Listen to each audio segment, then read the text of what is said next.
Have you ever watched a tour pro actually try to hit a golf shot? Their shoulders move on a tilted angle. This tilted angle allows golfers at the highest skill level to hit the ground on a consistent basis. You can't make swings where the shoulders are level to the ground and expect to be able to control your low point and deliver the club with any speed and power, let alone any consistency. Stack and Tilt's 10 words describe the golf swing in a very simple manner. Words 3 and 4 are shoulder down. We refer to the direction the shoulders are pointing as the golf swing is moving. We can apply this to our weight forward to help us control where we strike the ground, increase our distance control, and build in predictability into our golf swing. The geometry is simple. We play golf from the side of the ball with sticks that are not horizontal to the ground or vertical to the ground. They are bent anywhere from about 50 to 70 degrees, depending on the length of the club and the needs of the golfer. Therefore, we have to swing the club on an arc that is on a diagonal angle up and around our body. It makes it a lot easier to do that when our shoulder in the backswing works down, and then our shoulders in the downswing actually work back down the other direction.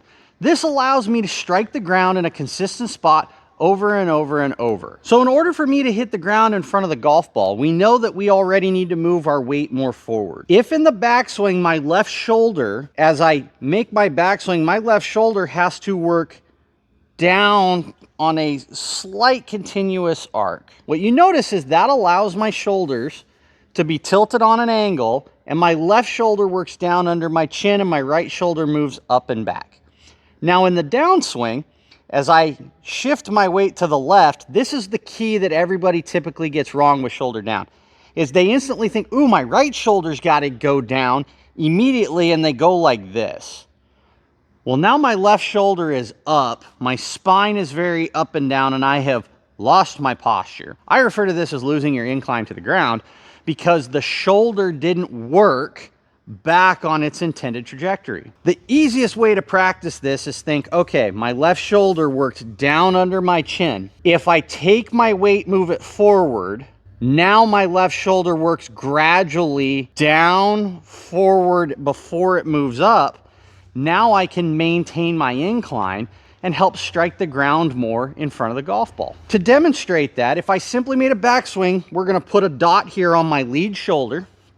And in the backswing, we're going to turn and move this all the way back.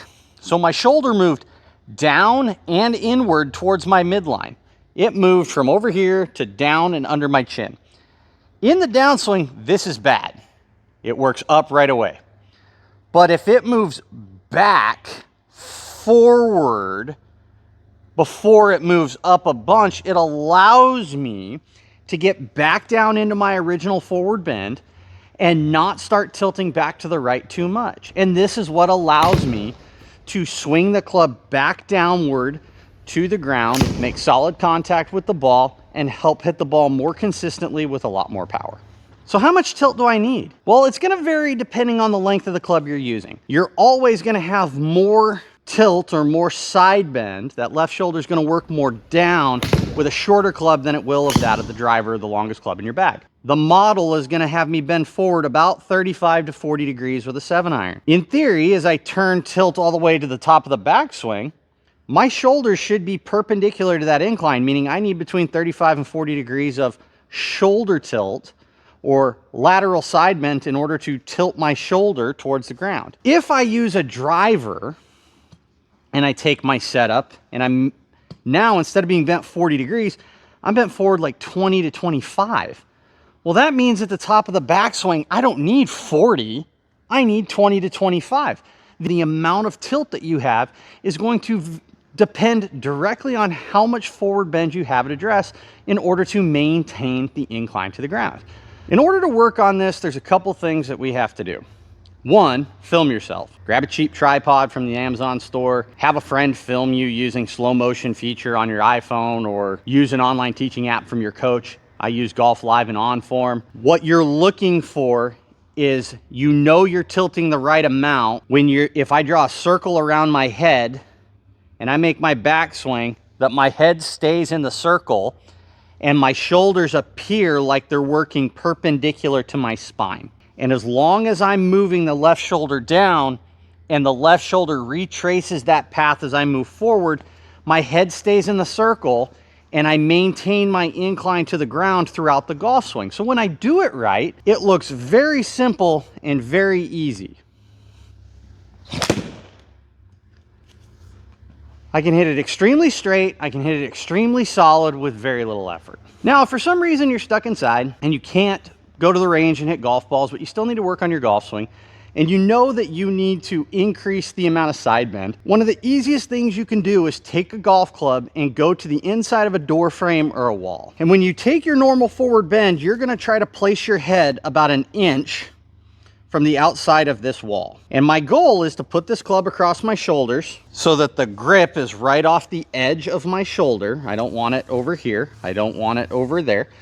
I want that grip right off my shoulder. So when I draw that line down my head, I am making a backswing where my weight stays centered and my left shoulder works down. The tip of your golf shaft should hit the wall very close to the tip of the shaft. I don't want it to hit back here. If we turn and we don't tilt enough, the head comes away from the wall and that grip instantly goes to the wall and you can see the angle of the club shaft across your shoulders. If I tilt, my head doesn't move in relation to the wall and that shoulder works down. So I end up touching the wall down here instead of up here by my head. If I'm over tilting, my head will usually go down and touch the edge of the wall and I'll actually get the grip inside the door frame.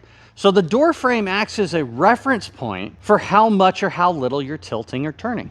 When you're actually hitting golf balls, your checkpoints are this. In the backswing, you want your head to stay very steady. I'm not telling you to keep it still. Your left shoulder should get under your chin and your shoulders should be fairly perpendicular to the incline to the ground that you set at address. The easiest way to check this is when you're practicing, film yourself, use the slow motion feature on your phone, come back, take a look. The best golfers in the planet have their coaches or caddies looking at them on a regular basis, and it's not uncommon to watch them film themselves, whether they're on the range at home practicing or whether they're warming up the week of a tournament. You combine shoulder down in the backswing, shoulder down in the follow through, with weight forward, and it makes it extremely difficult to hit the ground behind the golf ball. But you control those two pieces, it's a great place to start to sure up and master your ball striking, have a lot more fun, and hit the ball a lot further. Make sure in the comments and the description below, click the link for my free 10 words guide so that when you go practice, you have step-by-step instructions on what it is you need to do in your golf swing